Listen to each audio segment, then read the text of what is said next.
We're joined now by our senior correspondent, Rick Westhead. So, Rick, in your article on tsn.ca, you say that both the men's and women's national teams have been spying on opponents' closed-door practices for years. To what extent did this go? Well, I've talked with sources with firsthand information and knowledge of this, and I've also had a chance to review the text message correspondence of one of the women's national team coaches. And I believe, based on what these sources are telling me, that we can go back as far as 2019 to a men's game in Florida against the U.S. team, and a drone was used by the Canadian men's team staff to spy on the U.S. practice. Fast forward 2 years, it's 2021. We're kind of in the middle of COVID still, and the Olympics are in Tokyo.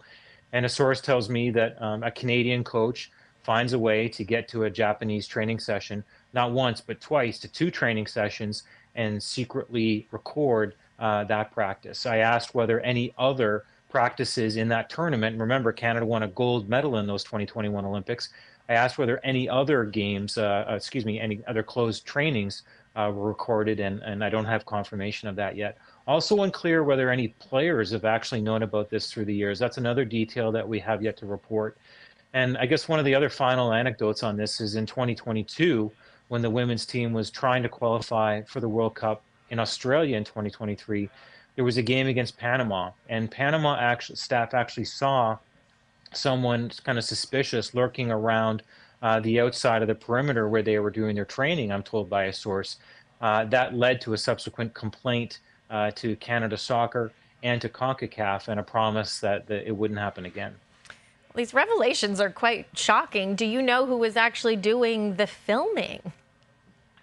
Well, that's another great question. I believe from the sources I've talked to that we're talking about coaches, a mix of coaches and of contractors. We know Canada Soccer is investigating this, and I think we'll see kind of how far up the chain of command it goes. But that's that information. That's the information I have on that for now. Okay, so we know also Canada Soccer has sent Bev Priestman home from the Olympics, but we also got to talk about John Herdman, because he managed the women's team from 2011 to 2018 before taking over the men's program up until last year. Rick, what sort of questions will he need to answer on this? Well, I think he's going to face the same question that Bev Priestman was asked in France at the Olympics. She was asked pretty directly the other day, did you know about this? And she didn't answer the question directly. And I think that'll be the first line of questioning to John Herdman. I think a lot of the people remember, another important fact I think that we could talk about is, why hasn't this story come out before? And the sources I talked to spoke about a lot of fear, a fear of reprisals from Canada Soccer. One of the sources told me that, the way this was put to these contractors and lower level coaches was, you need to buy in, you need to be part of the team, you need to give 110%. And if you want a place on this team, this is what it takes. This is what we will do to gain a competitive advantage.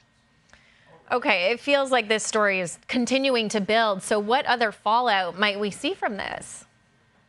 Well, we still have to wait and see what the International Olympic Committee says and does. Remember, New Zealand went and asked the IOC to ensure that Canada would not receive any points for its win, if it did win against New Zealand, and it did, as you pointed out earlier.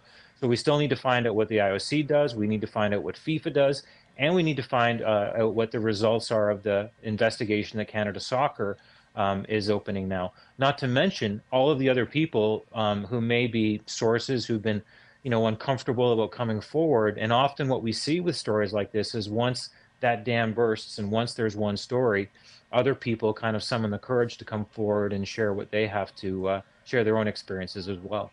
Well, Rick, we will certainly be following up with you and following this story with you. Thank you for joining us.